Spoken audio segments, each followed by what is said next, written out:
ಪ್ರಕೃತಿಯ ಕೊಡುಗೆಯಾದ ಹಲಸಿನ ಹಣ್ಣು ಸಾಮಾನ್ಯವಾಗಿ ಮಳೆಗಾಲದ ಆರಂಭದಲ್ಲಿ ಮಾತ್ರ ಕಾಣಸಿಗುತ್ತದೆ. ಆದರೆ ಮಂಗಳೂರಿನ ನಂದಿಗುಡ್ಡೆ ಮಾರ್ನಮಿಕಟ್ಟೆ ರಸ್ತೆ ಬದಿಯಲ್ಲಿ ವರ್ಷದ 365 ದಿನವೂ ಸವಿಯಾದ ಹಲಸಿನ ಹಣ್ಣುಗಳು ಲಭ್ಯವಿವೆ.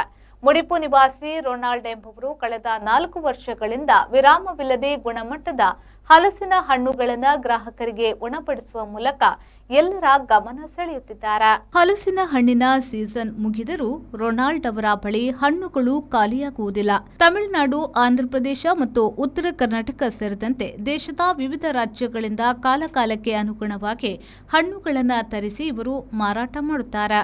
ಚಂದ್ರಬರಿಕೆ ಮತ್ತು ಆಕರ್ಷಕ ಹಳದಿ ಬಣ್ಣದ ತೋಳೆ ಇರುವ ಅತ್ಯುತ್ತಮ ರುಚಿಯ ಹಣ್ಣುಗಳು ಇಲ್ಲಿ ದೊರೆಯುವುದು ವಿಶೇಷ. ಕೈಗೆಟುಕುವ ದರದಲ್ಲಿ ಉತ್ತಮ ಗುಣಮಟ್ಟದ ಹಣ್ಣುಗಳನ್ನು ನೀಡುವುದು ರೊನಾಲ್ಡ್ ಅವರ ಯಶಸ್ಸಿನ ಗುಟ್ಟು.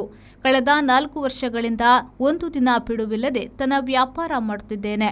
ಗ್ರಾಹಕರಿಗೆ ತಾಜಾ ಮತ್ತು ರುಚಿಯಾದ ಹಣ್ಣನ್ನು ನೀಡುವುದೇ ನನ್ನ ಮೊದಲ ಆದ್ಯತೆ ಎನ್ನುತ್ತಾರೆ ಅವರು. ರಸ್ತೆ ಬದಿಯ ಈ ಪುಟ್ಟ ವ್ಯಾಪಾರ ಈಗ ಮಂಗಳೂರು ನಗರದ ಜನರಿಗೆ ಸದಾಕಾಲ ಹಲಸಿನ ಹಣ್ಣು ಸಿಗುವ ನಂಬಿಕಸ್ಥ ತಾಣವಾಗಿ ಬದಲಾಗಿದೆ. ಹಲಸಿನ ಹಣ್ಣಿನ ಪ್ರಿಯರು ಇವರ ಬಳಿ ಬಂದು ತಮಗಿಷ್ಟವಾದ ತೋಳೆಯನ್ನ ಆರಿಸಿ ಸವಿಯುತ್ತಿರುವುದು ನಂದಿಗುಡ್ಡೆ ರಸ್ತೆಯ ನಿತ್ಯದ ದೃಶ್ಯವಾಗಿದೆ.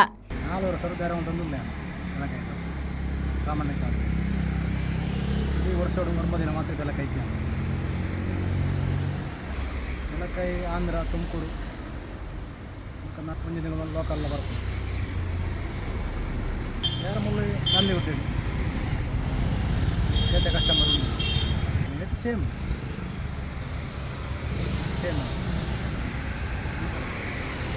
ರೆಹಮಾನ್ ಉದ್ಯಾವರ, ವಿ4 ನ್ಯೂಸ್, ಮಂಜೇಶ್ವರ.